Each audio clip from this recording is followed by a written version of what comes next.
Okay, so we'll look at Red Faction Guerrilla at 21.9. This is a game that totally avoided me until I recently had a lovely sub bring it to my attention that it had recently had 21.9 support patched in, even though it originally released all the way back in 2009, 8 years ago.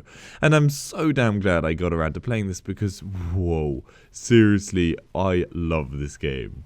So before we get into why I love it, hint physics, here is the lowdown on the ultra-wide support. It's pretty basic support, gameplay shows off more on the sides of the screen with no pop-in or lighting issues, and this holds true whether you're on a turret or driving a vehicle or aiming down the sights of your weapon, and the HUD shifts to the sides correctly in all of these views. Unfortunately, that's the extent of the support though, everything else is stretched. Main menus, in-game menus, map, cutscenes, the lot.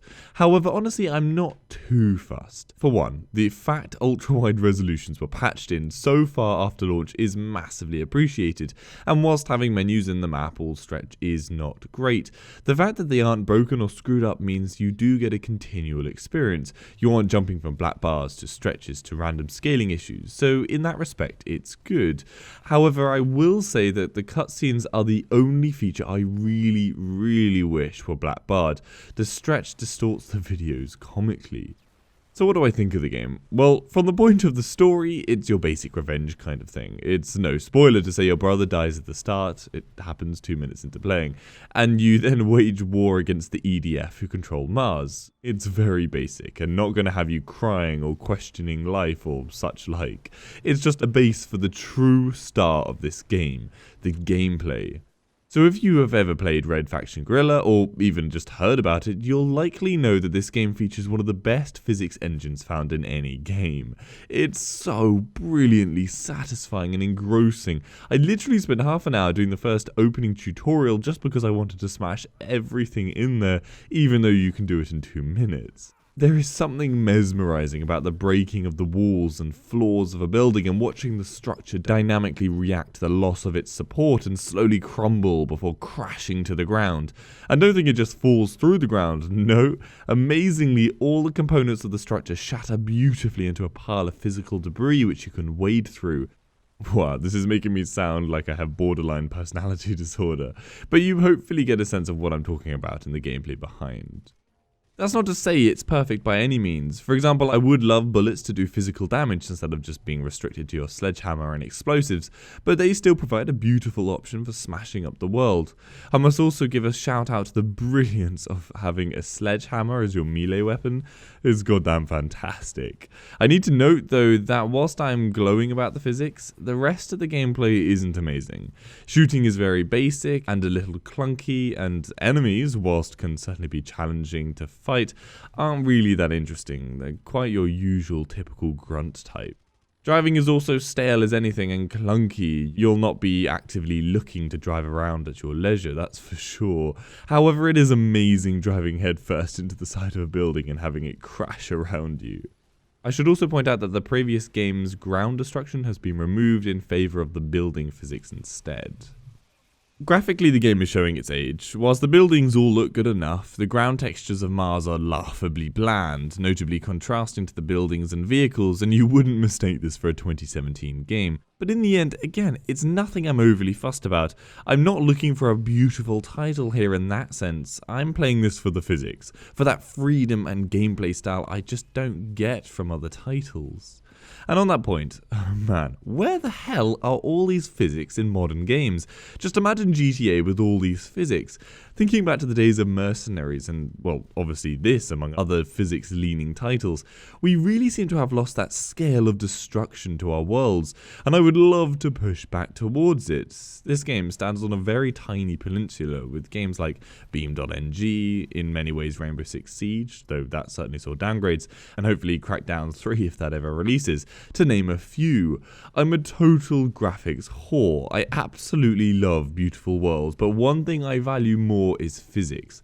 Absolutely brilliant physics are a surefire way to blow anyone away, and they can turn a simple environment into a playground of epic proportion with unlimited random possibility. I truly hope with the power available on PC now, the developers turn to focus more on physics in the future than ever before.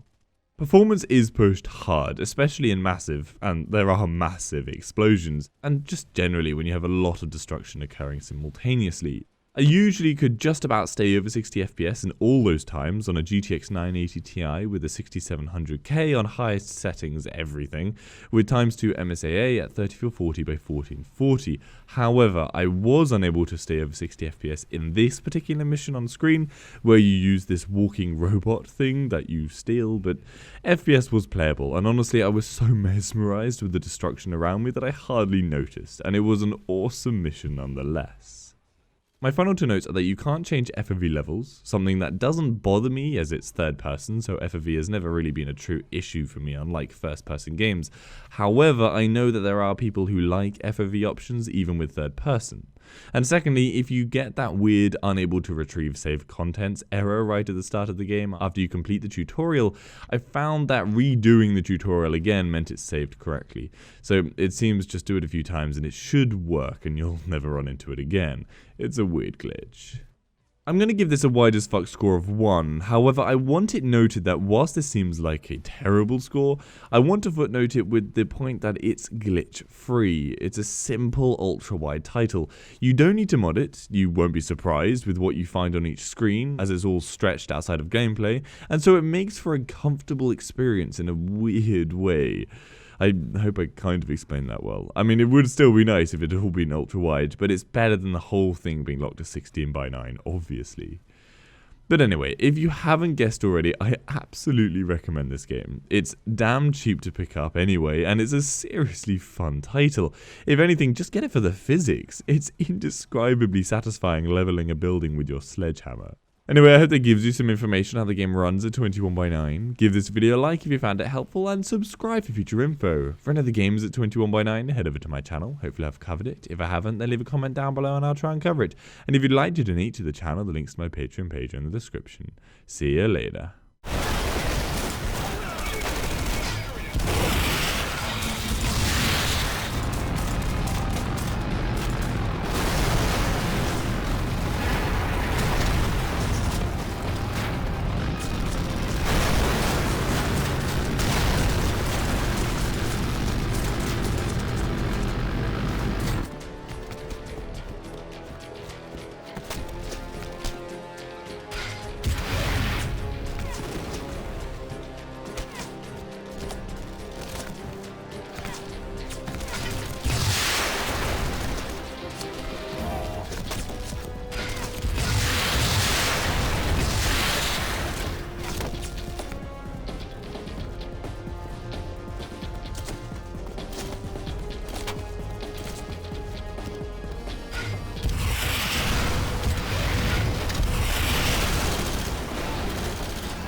Sam, there's a vehicle here with one of those transmitters. Can you deliver it to the safe house?